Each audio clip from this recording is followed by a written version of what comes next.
तज्जयति परम ज्योति समं समस्तैरनंत पर्यायैः दर्पणतल एव सकला प्रतिफलति पदार्थमालिका यत्र। पंच परमेष्ठी भगवान की जय। हिंसा के संबंध में नई नई जानकारियाँ प्राप्त हो रही हैं। त्याग नहीं किया तो भी हिंसा लगती है। पहले श्लोक में कितनी सुंदर बात पिछली ज्ञानशाला में थी। आइए एक नई बात और सुनने को मिलती। सूक्ष्मापि न खलु हिंसा, सूक्ष्मापि न खलु हिंसा, परवस्तु निबंधना हवदी पुंसः, परवस्तु निबंधना भवति पुंसः, हिंसाय तन्निवृत्तिः, हिंसाय तन्निवृत्तिः, परिणाम विशुद्धये तदपि कार्या, परिणाम विशुद्धये तदपि कार्या। बोलिए। सूक्ष्मापि न खलु हिंसा, परवस्तु निबंधना भवति पुंसः, हिंसाय तन्निवृत्तिः, परिणाम विशुद्धये तदपि कार्या। सूक्ष्मापि थोड़ी सी भी नहीं होती निश्चय से हिंसा। किस कारण? पर वस्तु निबंधना, अन्य वस्तु के कारण, भवती होती है पुंसः आत्मा के। क्या बताना चाह रहे हैं? अन्य वस्तु के कारण आत्मा में हिंसा नहीं होती। अरे अन्य वस्तु के कारण हिंसा क्यों नहीं होगी? कोई अगर परिणाम खराब करने वाली वस्तु सामने आएगी तो परिणाम खराब होंगे, हिंसा होगी कि नहीं? नहीं। दूसरी अन्य वस्तु हिंसा में कारण नहीं है। उस वस्तु के कारण अगर आपके परिणामों में गड़बड़ी हुई तो हिंसा लगेगी, नहीं तो नहीं। ये कहना चाह रहे हैं। देखें, सूक्ष्मापि थोड़ी सी भी, खलु माने निश्चय से, हिंसा पुंसा माने आत्मा के, पर वस्तु के कारण नहीं होती है। पर वस्तु के कारण हिंसा नहीं है, लेकिन फिर भी हिंसायतन निवृत्ति ही, हिंसा के आयतन का त्याग। जिन वस्तुओं को देखने से परिणाम बिगड़ते हैं, ऐसी वस्तुओं का त्याग परिणामों की विशुद्धि के लिए तदपि माने फिर भी कार्य करना चाहिए। अगर अन्य वस्तु हमारे परिणामों को नहीं बिगाड़ती, हिंसा करने में कारण नहीं है मान लो, फिर आप क्यों छुड़वाते हैं? मुनि बनना है, सारा परिग्रह छोड़ो, घर छोड़ो, पत्नी बच्चे घर मकान सब छोड़ो। क्यों छुड़वाया? इसलिए छुड़वाया कि ये हिंसा के आयतन हैं और परिणामों की विशुद्धि करनी है तो इनको छोड़ना है।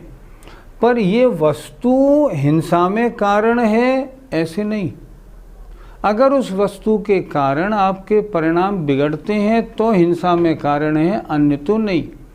वास्तव में हिंसा है अपने परिणामों का बिगड़ना, ये बताना चाह रहे हैं। क्या अन्य वस्तु हमारे परिणामों को बिगाड़ने में कारण नहीं होती? अन्य वस्तु के होने पर आपके परिणाम बिगड़े ही बिगड़े, ये कोई नियम थोड़ी है। जैसे शास्त्रों में बहुत से उदाहरण मिलते हैं। बहुत से मुनि महाराजों के मन को चलायमान करने के लिए देवियां भी आईं उन्होंने तरह तरह के नृत्य किए, पर रंच मात्र भी महाराज का मन नहीं बिगड़ा। तो क्या उन देवियों का होना हिंसा में कारण था? नहीं, देवियों का होना कारण नहीं, देवियों के होने पर आपका चित्त बिगड़े तो हिंसा में कारण है। यही बात तो बता रहे हैं। एक छोटा सा प्रसंग याद आया, दो प्रसंग याद आए बहुत अच्छे, दोनों एक दूसरे से रिलेटेड। क्षमा सागर जी महाराज को ग्वालियर और शिवपुरी के बीच में जंगल में कहीं ठहराने की व्यवस्था देखनी थी। एक भी धर्मशाला और स्कूल नहीं मिला, जंगल ही जंगल है। एक सज्जन का घर था 3-4 कमरों का, जंगल में बना हुआ। व्यवस्था मेरे पास थी, मैं गया और मैंने उनसे कहा, हमारे महाराज आपके यहाँ ठहरना चाहते हैं, समय होने वाला है, सूर्य डूब रहा है, एक कमरा छोड़ दें तो हम उन्हें ठहरा दें। उन्होंने कहा हाँ बिल्कुल, बाबा के लिए मैं कमरा देता हूँ। उन्होंने एक कमरा खाली कराया तुरंत, उसमें पलंग वलंग रखे थे, सब निकलवा के सब हटा दिए। उनका जो लड़का था 25-26 साल का, उसका वो कमरा था, वो सिनेमा संबंधी कार्य करता था। उसके कमरे में एक्ट्रेसों के तमाम फ़ोटो लगे हुए थे। उन्हें वो कमरा खाली करा दिया। मैं उससे बोला, मैंने कहा भैया हमारे महाराज इसमें कैसे ठहरेंगे, इसमें तो एक्ट्रेसों के फ़ोटो लगे हुए हैं।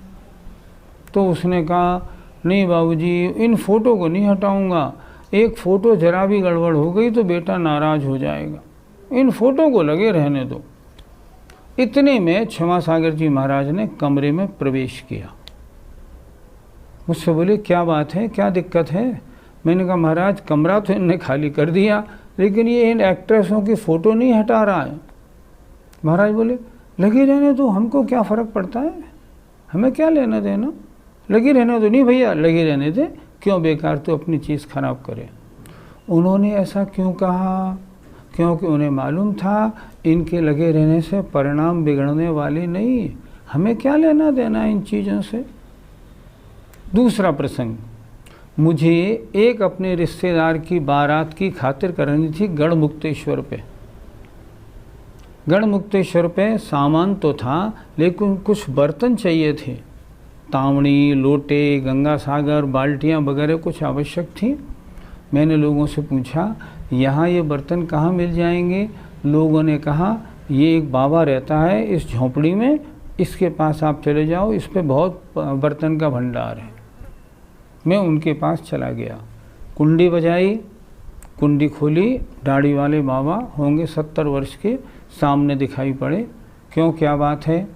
हमने कहा बाबा हमें एक बारात की खातिर करनी है, कुछ बर्तन चाहिए हमें, आप दे दोगे? हाँ हाँ ले जाओ, आओ मैं तुम्हें दिलवाता हूँ। तो वो कह के बाहर निकले, मेरे साथ 2 सज्जन और थे। मैंने उनसे कहा बाबा के साथ जाओ और जाके बर्तन ले लो। बाबा गए चाबी लेके अपनी, और वो लोग चले गए। मैं उनके कमरे में झोंपड़ी में अंदर घुसा। मैंने कहा देखें झोंपड़ी कैसी है। मैंने देखा उस झोंपड़ी में चारों ओर एक्ट्रेसों के तरह तरह के पोज लगे हुए थे। एक लड़का भी बैठा हुआ था। मैं उस लड़के से बोला बाबा 70 वर्ष के और ये एक्ट्रेसों के पोज क्यों लगे हुए हैं? हंसता हुआ लड़का क्या बोला, आज तक मैं नहीं भूला, 30-40 साल पुरानी बात है। बाबूजी अभी तो ये अजीब हैं, जब बाबा भांग पी लेते हैं ना तो सब जिंदा हो जाती हैं ये फ़ोटो। अब सोचो आप, वही फ़ोटो बंध में कारण है या नहीं? कारण है, बशर्ते कि परिणामों में राग द्वेष उत्पत्ति कराएं तो। वास्तव में फ़ोटो राग द्वेष की उत्पत्ति नहीं कराती, राग द्वेष की उत्पत्ति तो तुम में होगी कि नहीं ये तुम जानो। इसलिए बिल्कुल ठीक लिखा, पर वस्तु बंध में कारण नहीं होती, पर वस्तु को देख के आपके परिणाम बिगड़ें और सुधरें, तदनुसार वो बंध में कारण होती है। किन्हीं मुनिराज के ऊपर अगर वस्त्र डाल दिया जाए तो उनको पाप लगेगा या नहीं? अगर उस वस्तु के प्रति लगाव है तो हिंसा है, पाप है। अगर बिल्कुल लगाव नहीं है, उपसर्ग समझ के वो अपने ध्यान में बिल्कुल लगे हुए हैं, रंच मात्र भी पाप नहीं लगेगा। मान लें सर्दी के दिन हैं और कोई व्यक्ति आया और मुनि महाराज के ऊपर उसने एक कंबल डाल दिया, फॉर एग्जाम्पल कंबल डाल दिया। अगर मुनि महाराज के चित्त में जरा सा भी विचार आया, बहुत अच्छा किया इसने कंबल डाल दिया, तो महान पाप का बंध होगा।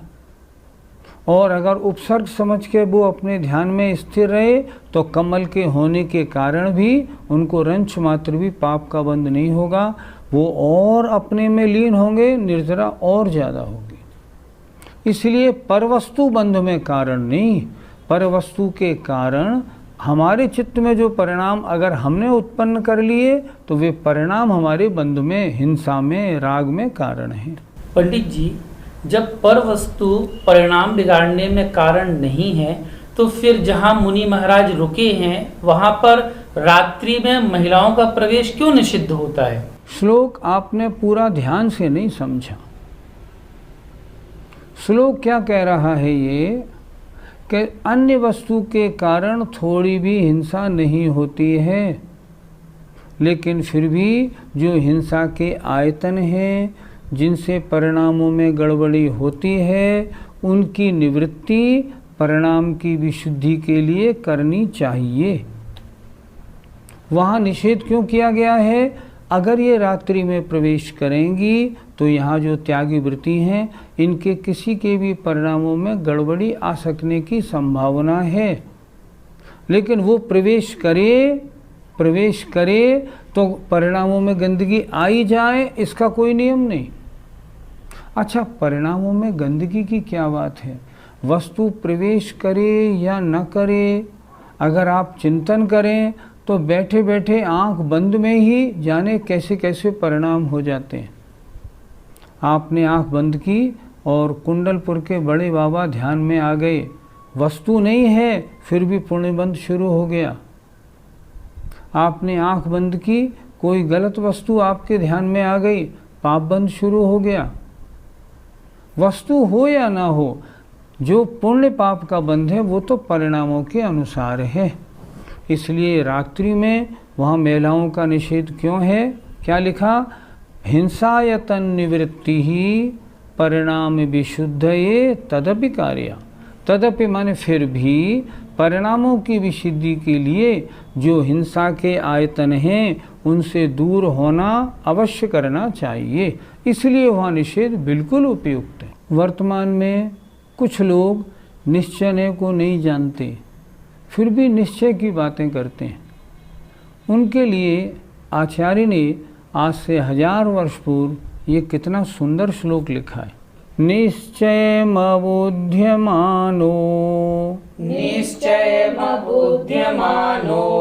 यो निश्चयतस्तमेव संश्रयते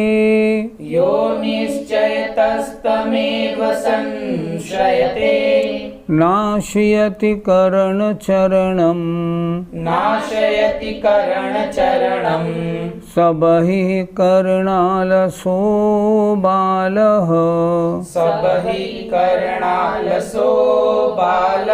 बोलिए। निश्चयमबुध्यमानो यो निश्चयतस्तमेव संश्रयते नाशयति करणचरणम् सबहि कर्णालसो बालः।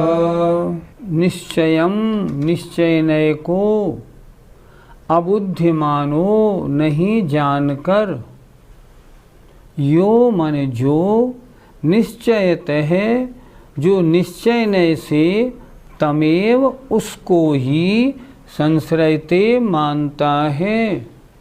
निश्चय को जानता तो नहीं, लेकिन जो गलत धारणा बना रखी है उसी को निश्चय से जानता है।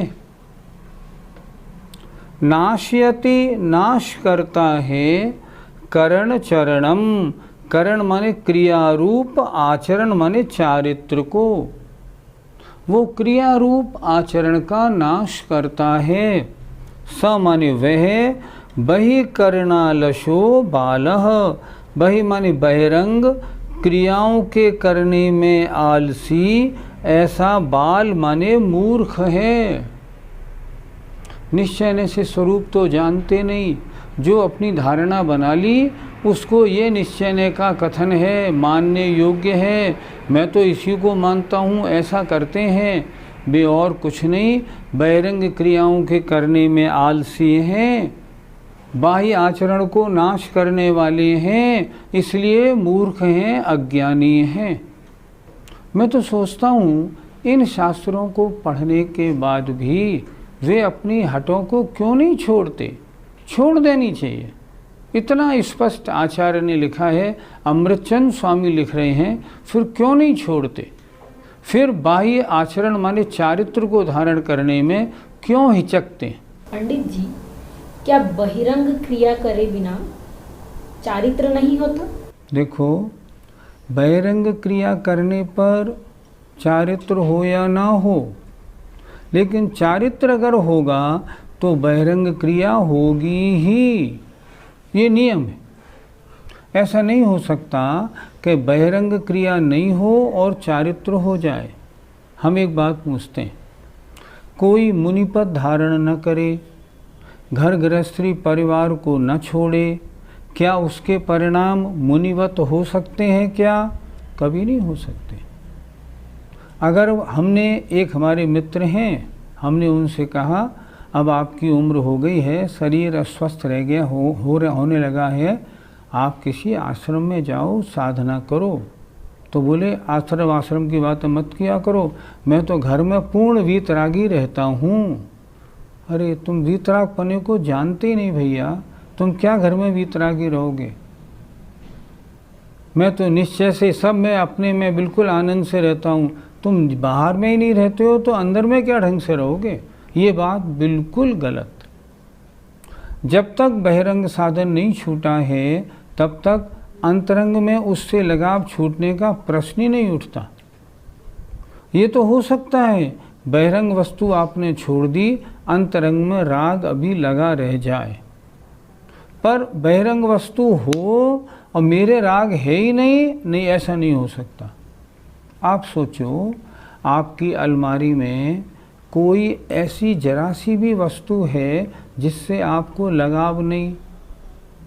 मान लो आपने अपनी अलमारी में 2 आलपिन रखी हैं। 2 आलपिन की कीमत कितनी है? कुछ नहीं। फिर भी रखी क्यों है? बखत पे काम पड़ जाता है इसलिए रखी हैं। राग है कि नहीं? मूर्छा है कि नहीं? परिग्रह है कि नहीं? है। बाह्य वस्तु होती है तो लगाव होता है, लगाव होता है तो हिंसा होती है। जो लोग ये कहते हैं बहिरंग क्रियाओं की बात नहीं करें, हम तो आत्मरमण करते हैं, ऐसे रमण नहीं होता। पहले बहिरंग वस्तुओं को छोड़ो तब आत्मरमण की बात करो। बहिरंग वस्तु होने पर आत्मरमण है ही नहीं। आत्मरमण होगा तो बहिरंग चारित्र पालन होगा ही होगा। आत्मा कभी मरती नहीं, फिर किसी जीव के मारने में किसकी हिंसा होगी? किसी जीव के मारने में उसके द्रव्य प्राण नष्ट हुए कि नहीं? उसका शरीर, उसके हाथ पैर, उनका नाश हुआ कि नहीं? हुआ। दूसरी बात, उसे कष्ट हुआ कि नहीं? हुआ। पाप लगा कि नहीं? लगा। इसलिए हिंसा हुई। जो लोग ये कहते हैं कोई नहीं मरता, एक जगह की बात हम बताएं। एक जगह हम पहुँचे, हमने देखा नल में बड़ी महीन जाली की थैली लगी हुई थी। हमने उनसे पूछा ये थैली ऐसी क्यों लगाई है? उन्होंने बड़ा अच्छा जवाब दिया, देखो भाई साहब, जिनका समय आ गया मरने का वो तो मरेंगे ही, और जिनको अभी समय नहीं आया वो मरेंगे नहीं। हमने तो ये थैली लोगों को दिखाने के लिए लगा दी है। बड़ा आश्चर्य हुआ, क्या धर्म की बातें करते हैं, ऐसे धर्म होता है?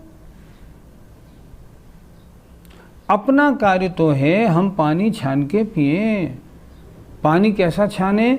दोहरा मोटे छन्ने से छाने, उसके बाद पिए ताकि जीवों की हिंसा ना हो। ये थ्योरी कहाँ से ले ली कि जिनका मरण आ गया है उनका मरण तो होगा ही होगा। हमने तो दिखाने के लिए थैली लगा दी है ताकि लोग टोके नहीं। ये बिल्कुल अज्ञानता है, बिल्कुल गलत है। इसी तरह निश्चय को तो जानते नहीं और अपने को निश्चय का जानने वाला मानते हैं, वास्तव में बाह्य क्रियाओं में आलसी हैं। आजकल कुछ लोग ये भी कहने लगे हैं, व्रतों को धारण करने से क्या फ़ायदा, कोई इस भव में मोक्ष थोड़ी हो जाएगा। हम तो अगले जन्मों में जब हमें मोक्ष जाना होगा ना, तो मोक्ष जाने से अंतर्मूर्त पहले मुनि बनेंगे और मोक्ष चले जाएंगे। क्यों? क्रमबद्ध पर्याय है, जब जाना है तभी तो जाएंगे, उससे पहले थोड़ी मोक्ष हो जाएगा। और जब मोक्ष होना है तो नियम से मुनि बनेंगे ही बनेंगे, तब मुनि बनेंगे। अभी कष्ट क्यों पाएं? बिल्कुल अज्ञानता है, बिल्कुल गलत है, वो निश्चय लेके जानने वाले नहीं। ऐसा नहीं होना चाहिए। क्या होना चाहिए? नहीं, बाह्य आचरण ज़रूर, उसका पालन ज़रूर होना चाहिए। जब तक बाह्य आचरण का पालन नहीं है तब तक उसके पालन न करने के कारण होने वाली हिंसा हो ही रही है।